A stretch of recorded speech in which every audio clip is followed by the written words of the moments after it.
तो भैया बिना एफर्ट के कुछ नहीं मिलता, मेहनत करो। ये नहीं है कि अब आज अगर न्यू ईयर है तो आज बस न्यू ईयर मनाएंगे, घर से ले लिए हमने 200-400 रुपये पापा से, बस चल दिए न्यू ईयर मनाने, उसके साथ कॉफ़ी पियेंगे। आ जाओ यार कॉफ़ी पे। हाँ हेलो यार, मैं कह रहा था आज तो न्यू ईयर है, बताओ सीसीडी आ जाते। यार नहीं ना, पापा कह रहे न्यू ईयर पे बाहर मत निकलो प्लीज, समझो ना। यार एक साल में एक बार तो दिन आता है, आज तो कम से कम एंजॉय कर लेते हैं। आ जाओ आ जाओ, चलो ठीक है मैं तुम्हारा वेट करता हूँ। भाई साहब 3 बजे लड़का पहुंच गया, लड़की आ रही है 6 बजे। अब आदमी का जो भाव है उस वक्त बड़ा मुश्किल है, क्या करे, गुस्से में उसको बयां करे या कैसे। तो बेचारा लड़का जब नया नया होता है तो गुस्सा तो कर नहीं सकता। 6 बजे आई है मैडम, क्या कहेगा, वो कहेंगे अरे यार सॉरी मैं तो लेट हो गई। अरे तो लड़का कहेगा अरे कोई बात नहीं, हम तो जी वेट ही करने के लिए बने हैं, और कर लेते, आप 7 बजे भी आती तो यहीं खड़े मिलते, हमारा क्या है, और 2 पान चबा लेते। इस तरीके की बातें करेगा। इससे क्या है कि मतलब वो भावनाओं से खेल रहा है, इमोशनल जो है टॉक चल रही है।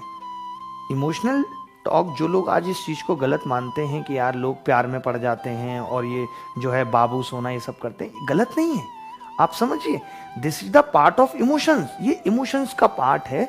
देखिए 2 तरीके से हमारा भाव व्यक्त होता है, एक जो हमारी बुद्धि रिएक्ट करती है, एक जो हमारा दिल रिएक्ट करता है, जो हमारा दिल का भाव है वो रिएक्ट करता है। तो जब हमारी, और प्रेम कहते हैं होता ही तभी है जब बुद्धि शून्य हो जाती है। जहां बुद्धि शून्य हो जाती, देखिए अब इनका नाम पलाश है तो ये बुद्धि से लिया जा सकता है ना, लेकिन अगर इन पे किसी को प्यार आ रहा है तो वो आदमी इनको बाबू सोना बोलेगा। वो क्या है, वहां बुद्धि काम नहीं कर रही, वहां औपचारिक नाम अपने आप आ जाएंगे। आप, अरे इसका एक एग्जांपल आप इस बात से ही ले लीजिए, माँ को आपने कभी सुना है अपने छोटे बच्चे को उसके नाम से बुलाते हुए? कभी नहीं बुलाती। अरे मेरा बेटू, मेरा सोनू, मेरा गुल्लू, कहती नहीं कहती।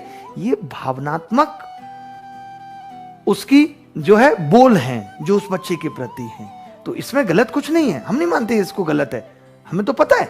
लेकिन आपको उस लड़कों की प्रॉब्लम क्या है, बेसिकली उन भावनाओं को बौद्धिक भाव समझ लेना, उनको सर्वथा सत्य बात समझ लेना, उनको स्थायी समझ लेना, परमानेंट समझ लेना हमारे जीवन का दुख है। आप मेरी बात को समझ रहे हो नहीं?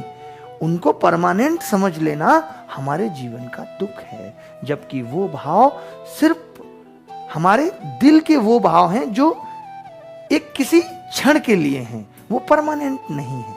अगर आप ये समझ लेंगे कि ये परमानेंट नहीं है तो आपको किसी भी क्षण जीवन में दुख का सामना नहीं करना पड़ेगा। मेरी बात को समझ रहे हैं कि नहीं आप? बात गहरी है। तो इन बातों को उतना ही ले जितना जरूरी है। आप देखते होंगे खुद ही, आपके जीवन में कोई भी महिला पुरुष में, तो जो भी आपके जीवन में है, जब आप उससे सुबह सुबह बात करते हैं तो एक अलग इमोशंस में वो होता है, बड़ी अच्छी अच्छी बातें, शाम तक वही अच्छाइयाँ सारी लड़ाई में बदल जाती हैं। क्यों होता है ऐसा? क्योंकि अब बुद्धि काम करने लगी। इसीलिए कहते हैं ना कि चाहे आदमी लव मैरिज कर ले, अरेंज मैरिज कर ले, 1-2 साल बाद बुद्धि काम करने लगती है। प्रेम तब तक था जब तक बुद्धि शून्य थी, काम नहीं कर रही थी, सब कुछ बहुत अच्छा चल रहा था। जब बुद्धि काम करने लगती है तो तुम कुछ कमाते क्यों नहीं हो, तुम्हारी तो सरकारी नौकरी नहीं है, मैं तुमसे शादी कैसे कर सकती हूं? बुद्धि का प्रयोग आ जाता है वहां। आप समझ रहे हैं? तो आज मैं समझता हूं कि ये वाली बात आप बहुत अच्छे से समझ पाए होंगे और क्लियर हुई होगा आपको ये कॉन्सेप्ट कि ये मामला है क्या, हम क्यों इतना भाव में बह जाते हैं और इन बातों को सत्य समझ लेते हैं जो कि हमें नहीं समझनी है। ठीक है।